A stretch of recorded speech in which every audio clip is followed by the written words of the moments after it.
Friends, आज ये math test series की 14वीं वीडियो है। आइए देखते हैं आज का पहला सवाल। पहला सवाल है कि यदि किसी मूलधन पर चक्रवृद्धि ब्याज पर दूसरे तथा तीसरे वर्ष प्राप्त होने वाली राशि क्रमानुसार 29,160 रुपया और 31,492.8 रुपया है, तो कहता है कि ब्याज की दर कितनी है। दोनों के दोनों दे रखे हैं आपके CI। ये है आपका पहला वर्ष और एक है आपका क्या, दूसरा वर्ष के लिए। पहले वर्ष में होता है 29,160 इतने रुपए और दूसरे वर्ष हो जाता है इसका 31,492.8 इतना रुपया।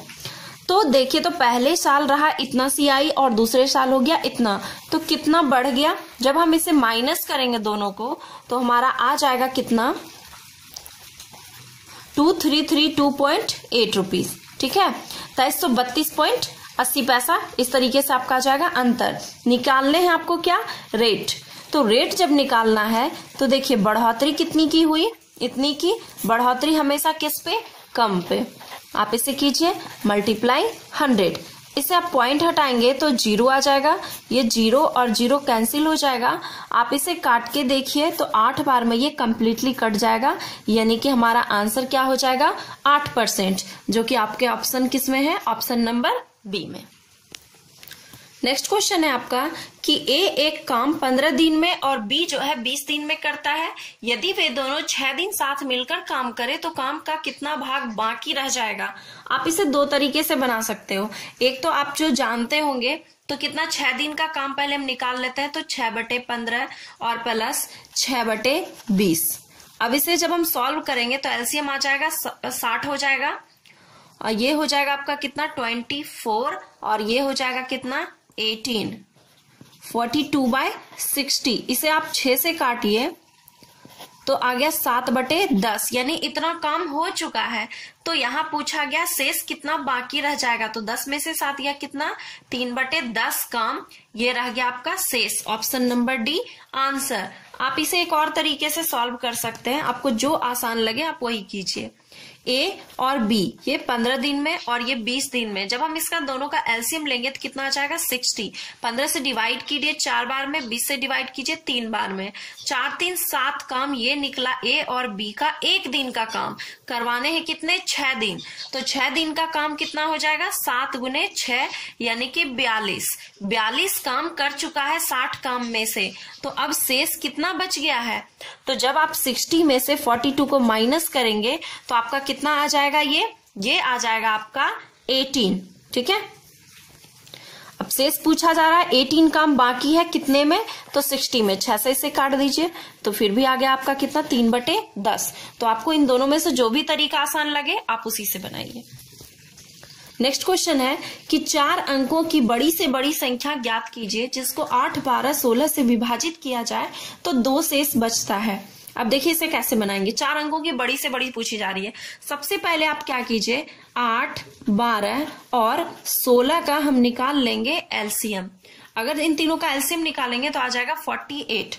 अब 48 एक ऐसी संख्या है जिसे हम इन तीनों से जब डिवाइड करें तो ये पूरा पूरा कंप्लीटली कट जाएगा। लेकिन इसमें कह रहा है 4 अंकों की बड़ी से बड़ी संख्या निकालनी है। सबसे पहले ये पता कीजिए कि 4 अंकों की वह कौन सी संख्या है बड़ी से बड़ी जिसे कि हम इतने से विभाजित करें तो कंप्लीटली विभाजित हो जाए। जब वो निकल जाएगा तो यहाँ कह रहा है कि 2 शेष बचना चाहिए, उसके बाद हम उसमें 2 जोड़ देंगे। अब देखिए, जब इन तीनों का एलसीएम 48 है तो 48 से जो भी संख्या डिवाइड कंप्लीटली होगा वो संख्या 8, 12 और 16 से भी कंप्लीटली कट जाएगा, यानी पूरा पूरा डिवाइड होगा। तो आइए देखते हैं 4 अंकों की बड़ी से बड़ी संख्या कितनी हो गई, इतनी। अब हम क्या करते हैं, इसमें 48 से डिवाइड कर देते हैं, क्योंकि अगर 48 से जो डिवाइड होगा वो इन तीनों से कंप्लीटली डिवाइड हो जाएगा। 2 बार में लगाते हैं हम इसे, 96 यहाँ बच जाएगा 3, ये कट हो गया। 9 उतारेंगे, नहीं लगेगा, फिर 0 उतार के फिर 9 उतारेंगे। अब लग जाएगा ये 8 टाइम में कितना, 384। यहाँ पे बच गया कितना शेष आपका, 15। अब कंफ्यूज होते हैं स्टूडेंट कि यहाँ पे घटाना है या जोड़ना है। तो आप याद रखिए कि जब 4 अंकों की सबसे बड़ी संख्या ये हो गई, अगर हम इसमें पॉइंट भी कुछ ऐड करते हैं तो 4 के बजाय ये 5 अंकों की हो जाएंगी, यानी कि सब इसमें हमेशा क्या करना होगा, घटाना ही होगा। तो अगर हम इसमें से 15 को माइनस कर दें तो जो संख्या आएगी वो कौन सी संख्या हो जाएगी? 48 से कंप्लीटली कटने वाला, यानी इन तीनों से भी कटेगा, लेकिन नहीं, बात किया जा रहा है कि 2 शेष बचना चाहिए, तो हम इसमें 2 क्या करेंगे? ऐड कर देंगे, यानी हो जाएगा हमारा आंसर कितना? इतना, option number C. Next question है हमारा कि 2 शहरों के बीच का बस भाड़ा 25:29 है, अनुपात में बढ़ाया गया है, सॉरी, कहा गया कि 2 शहरों के बीच का भाड़ा जो है ना 25 से 29, ये रेशियो दिया गया है कि अनुपात में बढ़ाया गया है। इसका मतलब है कि पहले था 25 और अब कर दिया गया है 29। तो कहता है कि भाड़े में हुई वृद्धि का पता लगाना है आपको, जबकि कहा गया कि यदि मूल भाड़ा 625 रुपया है, ठीक है, मूल भाड़ा मीन्स पहले का भाड़ा, और मूल भाड़ा हमारा था 25 और बढ़ के हो गया कितना?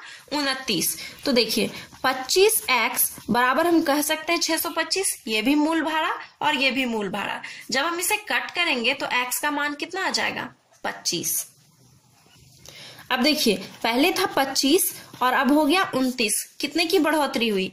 4x की बढ़ोतरी हुई, और x का मान आपका 25 दिया गया है, तो 4 × 25 कर दीजिए, यानी कि 100 रुपये की क्या हो गई? बढ़ोतरी, यानी कि option number D. Next question है आपका कि 3 संख्याओं का औसत है 77, उनमें से पहली संख्या अन्य 2 संख्याओं का योग का 3/4 गुना है, तो पहली संख्या क्या है? अब देखिए हम इसे कैसे बनाएंगे। सबसे पहले तो हम निकाल लेते हैं कि टोटल संख्याओं का योग क्या होगा। संख्याओं का योग निकाल लेते हैं, तो क्या हो जाएगा? औसत गुने संख्या, तो कितना हो जाएगा हमारा? 231। ये हो गया टोटल संख्याओं का योग, यानी कि ये जो A, B और C तीनों संख्याओं को जोड़ने के बाद 231 आया। अब कंडीशन पढ़िए कि पहली संख्या जो है, ये पहली संख्या अन्य 2 संख्याओं का योग का 3/4 गुना, ये इन दोनों का जो योग है ना, ये संख्या इन दोनों के योग का 3/4 गुना है। तो हमने आपको बार बार कहा है कि जब भी ऐसा क्वेश्चन कंडीशन आए कि तुलना की जाती है किसी से, तो आप उस अंक को ऐसी संख्या मानिए जो कि नीचे वाले से आपका ये कट जाए, हर से टोटली कट जाए। 4 मान सकते हैं आप, 8 मान सकते हैं, तो आइए हम इसे 4x मान लेते हैं, ठीक है। अब देखिए क्या कहा गया? दोनों संख्याओं के योग का 3/4 गुना, तो योग को हमने मान लिया 4x। अब 4x का अगर 3/4 गुना कहा जाएगा, यानी कि ये 3x और ये 4x, तो कहा गया कि पहली संख्या क्या है। अब देखिए इन दोनों संख्याओं का योग 4x और पहली संख्या 3x, दोनों को ऐड करेंगे तो कितना हो जाएगा? 7x। 7x इक्वल टू 231, ऐसा हम लिख सकते हैं। अब अगर हम इसे अगर काटते हैं तो x का मान कितना आ जाएगा? 33। तो कहा गया पहली संख्या क्या है, तो पहली संख्या क्या है हमारी? 3x, यानी कि 3 × 33 इक्वल टू आ गया 99। आप इसे यहां से इस तरीके से भी बना सकते हैं। कैसे? तो देखिए इसका 3 है और इसका 4, तो संख्या पहली संख्या के बारे में कहा गया, पहली संख्या कितनी? 3, कितने में? 3 और 4 7 में, इसीलिए 231 में कितना? ये 33 से कट जाएगा, यानी कि 99 आ जाएगा हमारा answer, option number C. Next question है कि एक वस्तु को 4% तथा 12% के लाभ में बेचने पर विक्रय मूल्य में क्या होता है? 3 रुपए का अंतर हो जाता है, तो दोनों विक्रय मूल्य का अनुपात क्या है? अब आप इसके लिए कुछ स्टूडेंट ये करने लगते हैं कि अंतर निकाल के पहले निकाले क्रय मूल्य, फिर विक्रय मूल्य, फिर दोनों का रेशियो। ऐसा नहीं करना है आपको।